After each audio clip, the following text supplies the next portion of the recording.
All right. I want to thank you for having me. Thank everyone for coming out today. What a great opportunity. How often do you get a chance to see a middle school teacher debate with a U.S. congressman on a piece of national legislation? It seems like you'd be more likely to see John McCain at a hip-hop concert or Dick Cheney at a solar energy convention than that. But I'm a middle school teacher, and I don't know which one is crazier, teaching these hormone-driven 13-year-olds every morning or being against a war and then trying to get everybody in the country to enlist in it. It just doesn't jive to me, but that's how I see things. But I did get started teaching about 6 years ago, and I did the Teach for America program, and before that I did the AmeriCorps program, doing after-school programs here in Seattle, and then 3 years in Washington, D.C. and Teach for America.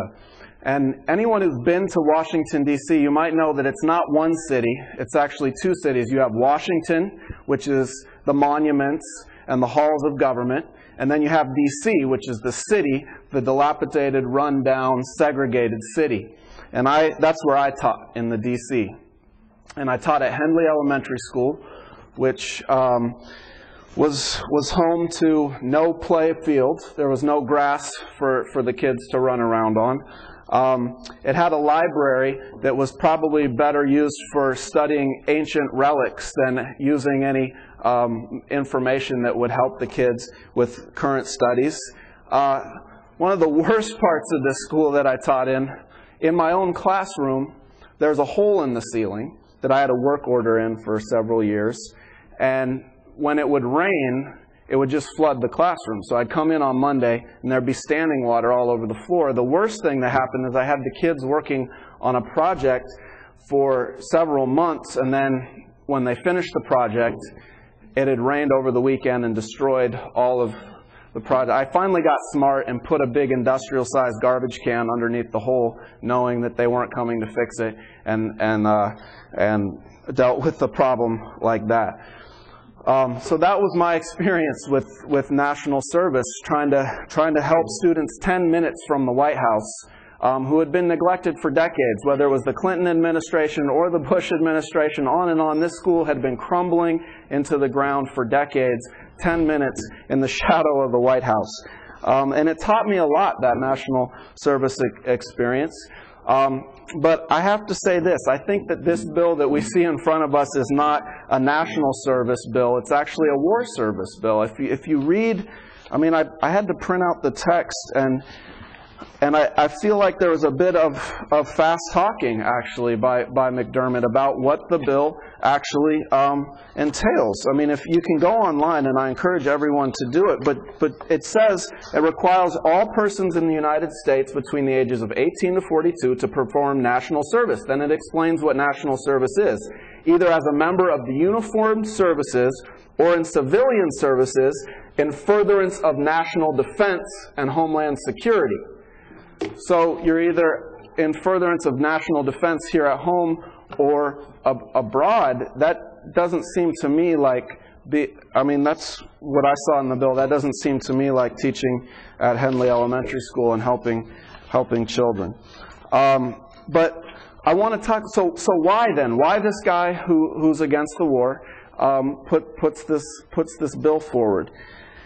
I think that it's basically a question of the Iraq War is the wrong war, but there are other wars that need to be done. And I just want to make 2 points and get off the microphone and let you guys ask some questions. So my first point is Charlie Rangel, who sponsored this bill, is just to quote him. Let's use his own words on why he put this forward. This is in the Washington Post, and I encourage everybody to look it up online and read the Washington Post and verify it. Charlie Rangel on why H.R. 393, he says this, quote, "The military is at a breaking point.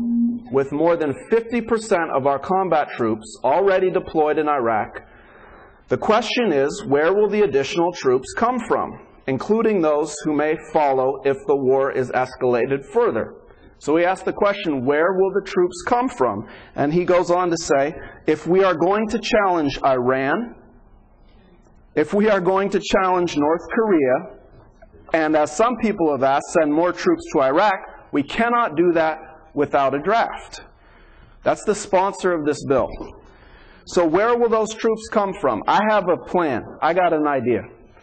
Why don't we propose a bill that's called the National Congressional Conscription Bill and have Congress serve first, and then I'll be right there afterwards.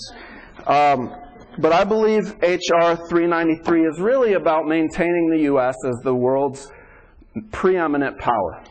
And you cannot maintain the United States as the #1 superpower with the military in the shape that it's in today. It's broken in Iraq, and that is the problem that Charlie Rangel and Jim McDermott have with the bill, with the current state of things. They're mad at Bush for screwing up the Army and not allowing us to dominate the rest of the world with, as I said, Iran and North Korea.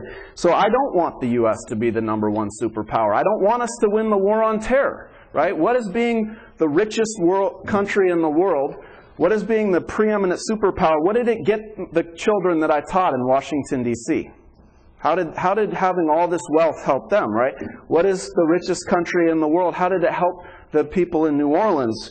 I don't want to maintain, and I feel like the winning the war on terror is a false, is really a false proposition, right? We win that by investing in our schools and our health care and etc., not spending billions more to orchestrate an elaborate draft. I feel like it's simple. The people in this country are 70% against this war. There is more anger about this war at this early stage in it than there was during Vietnam, right? It took many more years for public opinion to turn against the war in Vietnam than it has today. And the people of America sent the clearest mandate I think any government has ever gotten when they elected the Democratic Congress majority. The mandate was simple: end the war in Iraq. That's why they replaced the Republicans, because everyone wanted to end the war in Iraq. If you want to put forward an anti-war bill, put forward a bill that says we're cutting funding to the war in Iraq. That seems logical and simple. It's not that complicated. So I think people are in the streets. We need more people in the streets. If anyone was out on May Day, they would see that the dock workers shut down the entire West Coast ports, all up and down. And the day they did that, the Iraqi dock workers shut down the docks there in solidarity and said, if we don't ship the oil and you don't ship the weapons, we can stop this war. And I celebrate Hanan Suarez-Diaz, the president of Iraq Veterans Against the War. And I think not calling for everyone to go through what Hanan had to go through in Iraq, but calling for no one to go through it is really what we should stand for today. Thank you.